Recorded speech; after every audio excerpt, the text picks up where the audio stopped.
now please help me welcome Angie Tennant.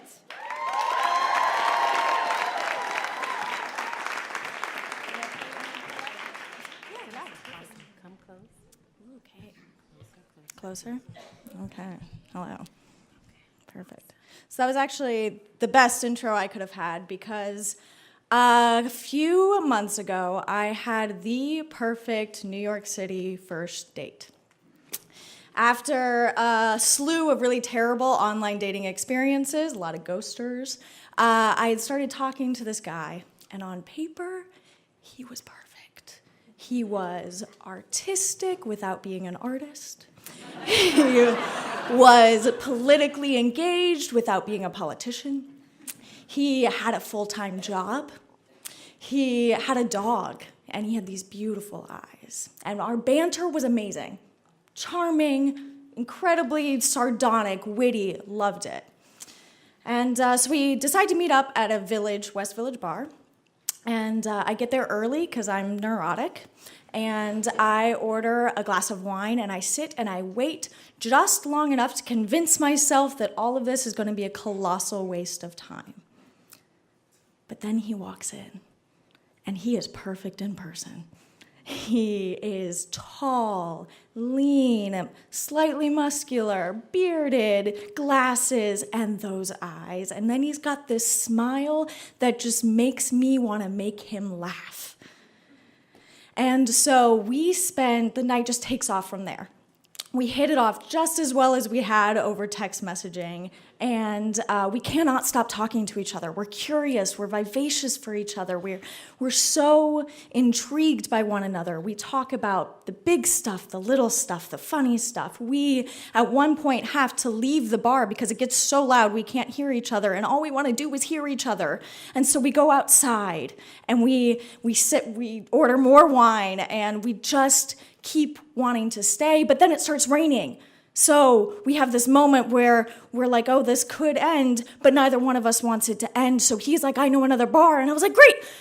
Yeah, great. That'd be fine.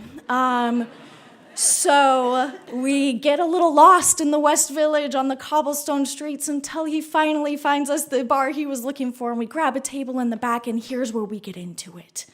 And we start having the philosophical conversations. Why we love, what is right, what is wrong. The existential conversation that I long for in my day-to-day life. And we find it with each other. And at one point, I get really brave and I reach my hand out and I place it on top of his. And he stops mid-sentence and he looks down at my hand and he looks back at me and he says, "You're holding my hand." And I say, "Is that okay?" And he said, "Yeah, I've been wanting to do that for an hour." And but we're too classy to make out in a bar.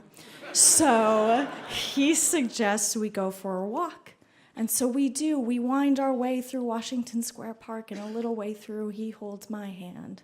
And then he swings me around, and he stares at me, and he says, "When are you going to kiss me?"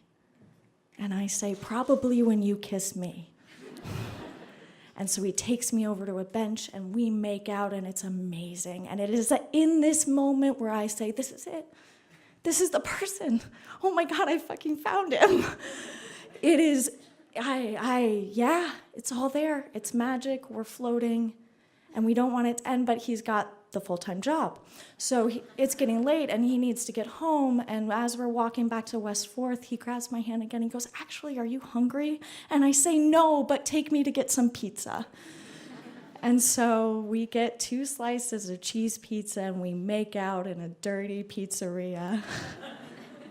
And finally, we know we got to call it quits, and we go down to the station, and he's going downtown, and I'm going uptown, and we're kissing as long as we can. And I say, "This is really forward, but can I see you tomorrow?" And he's like, "Oh, I can't tomorrow, but next week." And I say, "Yeah, next week." And he goes, "Yeah, next week." And he kisses me one last time, and he runs off to grab his train. And over the next couple days, we resume our normal flirty texting, and everything's wonderful. And then a few days later, I text him, and I say, "Hey, it's next week. When did you want to get together?" And I don't hear anything.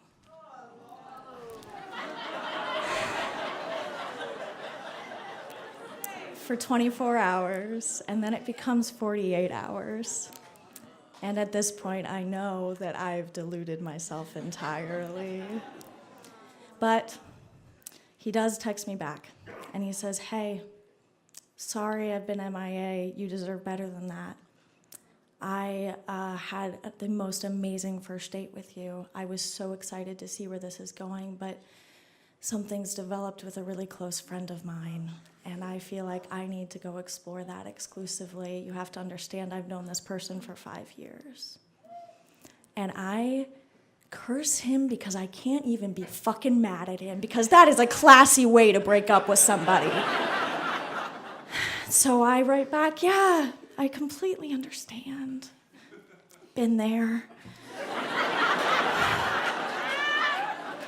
But if you ever start dating again, you have my number.